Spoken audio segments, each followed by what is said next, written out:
السلام عليكم. اليوم نتكلم عن موضوع مكملات غذائية والباتية.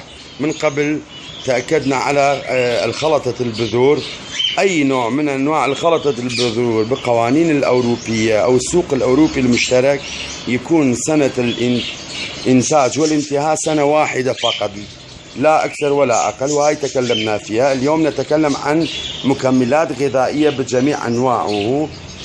والمكملات الغذائية من يوم الإنتاج لحد يوم الانتهاء لازم أن يكون سنة واحدة فقط، ويكون بشكل لا يمكن التلاعب به. هاي جميعها كما نلاحظ سنة أو سنتين مدة الانتهاء.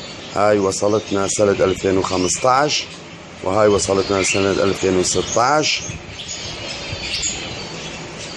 هاي المكملات الغذائية جميعها لا يوجد ولا واحد منهم 2019، لأنه أما وصل عندنا 2015 أو 2016. ولهذا السبب نحن نأتي بهاي المواد كلها طازج أو جديد حتى لا يفسد عندنا، أو نحن لا نتعامل مع الشركات الذي يتلاعب بالتواريخ. وأي مربي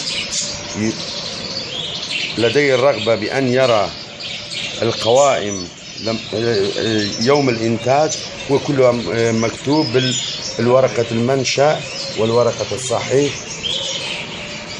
هاي المواد كلها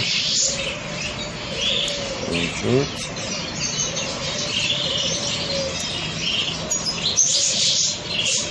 وهاي باتية، الباتية نفس الشيء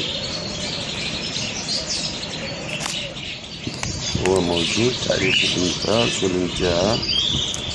هاي البرية،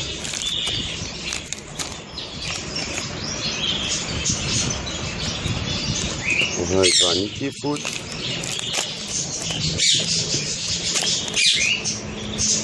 2017.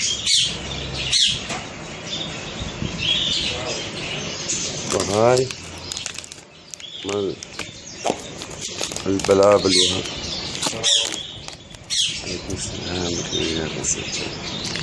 هاي المواد الأخرى كلها سنتين فقط، وشكرا.